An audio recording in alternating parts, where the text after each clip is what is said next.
Hello guys, कैसे आप सब लोग। दोस्तों मैं हूं आपका अपना प्यारा एंजॉय डिफीट। तो आज मैं फिर लाया आया हूं। ओ माय गॉड, आज तो अपोनेंट बढ़िया मिले हैं। फिलीपींस के, इनका नाम है पिनोय हंटर। Very good.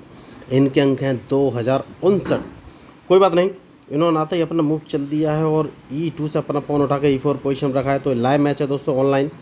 तो मैंने भी अपना मूव E7 से उठाकर E6 पोजीशन रख दिया है। तो मैं स्टार्टिंग अपनी ओपनिंग ट्रैप से ही करूँगा। ये मेरा क्वीन का किलिंग ट्रैप है।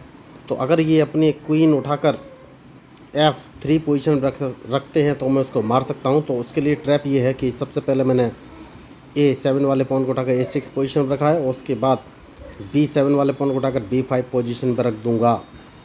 ओके, तो ट्रैप अभी काम नहीं कराएगा क्योंकि इन्होंने क्वीन उठाकर F3 पोजीशन पर रखा ही नहीं। देखिए, ऑनलाइन चेस सिखाने का यही फ़ायदा है कि अपोनेंट अपने अकॉर्डिंग ही मूव चलेंगे, आपके अकॉर्डिंग नहीं। तो पल प्रतिपल अपनी स्ट्रेटजी चेंज करते हैं। तो उस कंडीशन में देखिए, मैं बहुत बड़ा प्लेयर तो हूँ नहीं, हो सकता है अपोनेंट मुझसे ज़्यादा होशियार हो। तो जीत हार तो लगी रहती है। तो चाहे मैं हारूं या जीतूँ या अपोनेंट हारे या जीते, इस बात का फ़र्क नहीं पड़ता है। आपको दोनों ही तरफ से नए मूव और नई स्ट्रेटजी सीखने का मौका मिलेगा। तो बस आपको ये देखना है। देखिए, आप अपने मन में सोच भी सकते हैं कि अब कौन सी चाल चलनी चाहिए। आप कमेंट बॉक्स में भी बता सकते हैं, आपका वेलकम है। तो मेरे हिसाब से तो मैं H7 वाले पॉन को उठाकर H6 पोजीशन पर रखूँगा। और आपको अगर कुछ सुइटेबल लगे तो टाइम के साथ आप मूव भी बता सकते हैं कि भाई ये मूव चलते तो आपको ज़्यादा बेनिफिट हो सकता था। क्योंकि ऐसा हो सकता है कि भाई मैं उतना ना सोच रहा हूँ, लेकिन इसीलिए मैं आप लोगों से फीडबैक भी मांग रहा हूँ, तो आप बता सकते हैं। तो कोई बात नहीं, इन्होंने नाइट उठाकर F3 पोजीशन रखा है।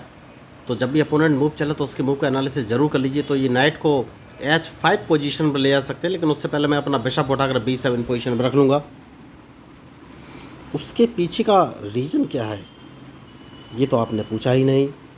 कोई बात नहीं, मुझे लग रहा है कि ये लेफ़्ट साइड में कैंसिलिंग कर सकते हैं। तो मैंने अपना G7 वाला पॉन G5 पोजीशन पर रख दिया है और इन्होंने लेफ़्ट साइड में ही कैंसिलिंग किया है।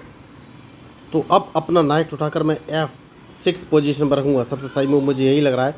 उसके पीछे का रीज़न है क्योंकि मैं इनका लेफ़्ट साइड का जो उन्होंने घेरा बनाया है इसको मैं तोड़ना चाहता हूँ। तो मैंने अपना मूव चल दिया और देखना है कि ये कौन सा मूव चलेंगे। बढ़िया मैच,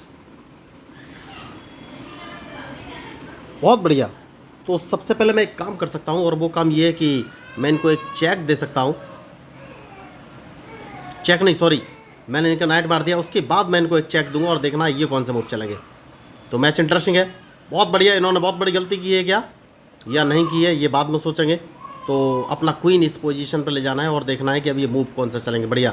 तो क्या मैं इनके G3 वाले पॉन को अपने बिशप से मार दूं? यस, मैं थोड़ा सा अटैकिंग गेम खेलना चाहूँगा, लेकिन थोड़ा सा सोच लेता हूँ।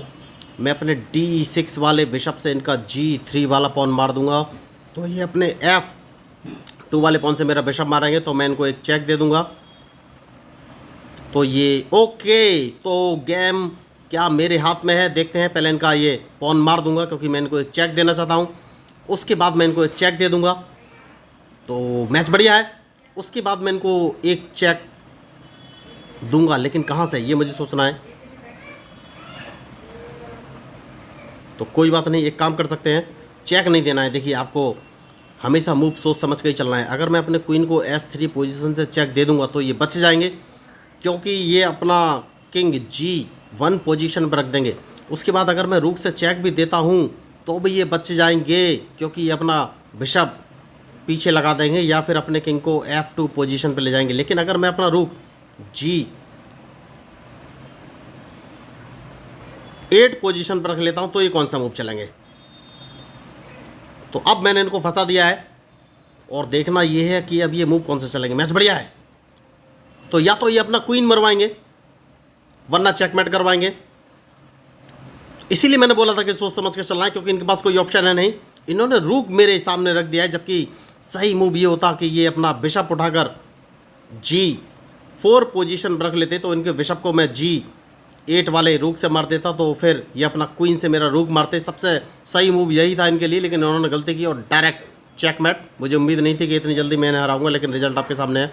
तो बढ़िया मैच। देखिए, तो मैं यही आपको बोल रहा हूँ कि आपको सोच समझ के मूव चलने पड़ेंगे। देखिए, मैंने इस मैच में कोई भी एक्स्ट्रा ऑर्डिनरी मूव नहीं चला, नॉर्मल मूव ही चले। बस अपोनेंट के मूव का एनालिसिस किया, उसके बाद ही अपना मूव चला। तो देखिए, कहीं कहीं मैं भी गलतियाँ करने वाला हो रहा होता हूँ, लेकिन जब सोच लेते हैं तो वो गलतियाँ अवॉइड की जा सकती हैं।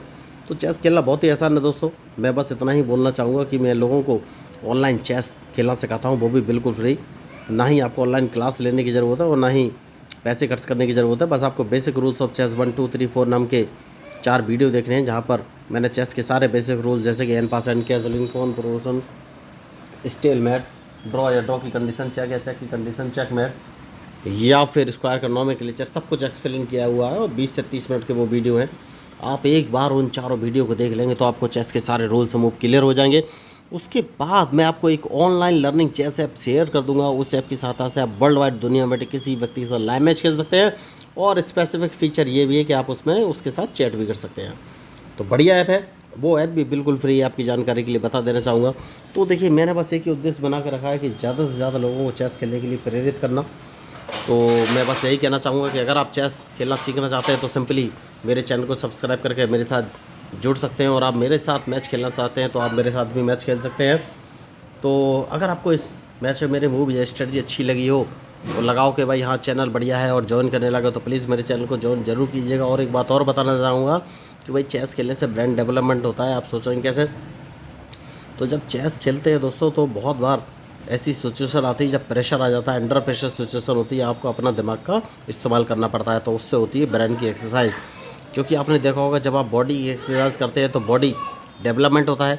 ऐसे जब आप ब्रेन को अंडर प्रेशर सिचुएशन में बार बार काम करेंगे तो आपका ब्रेन अंडर प्रेशर सिचुएशन में काम करने का आदी हो जाएगा। तो अचानक से जब मुसीबत आती है तो आपने देखा होगा दिमाग काम करना बंद कर देता है। लेकिन जब आपके ऊपर अचानक से मुसीबत आएगी और आप चेस खेलते होंगे तो आपका दिमाग काम करना बंद नहीं करेगा, क्योंकि वो कंडीशन उसके लिए नॉर्मल होगी और वो अपना 100% एफिशिएंसी के साथ काम करेगा और आपको उस परेशानी से बाहर निकालने के लिए सही सॉल्यूशन देगा। तो अगर आप मेरी बातों से सहमत हो, आपको लगे कि चैनल बढ़िया है, देखिए मैंने एकदम अनूठी पहल की है, इस टाइप का चैनल है नहीं कहीं, और मैंने सोचा क्यों ना कुछ नया किया जाए। तो अगर आपको पसंद आए मेरी पहल तो प्लीज़ मेरे चैनल को सब्सक्राइब कीजिएगा, क्योंकि मैं हूँ आपका अपना प्यारा एंजॉय डिफीट, representing India internationally at chess. Thank you, धन्यवाद।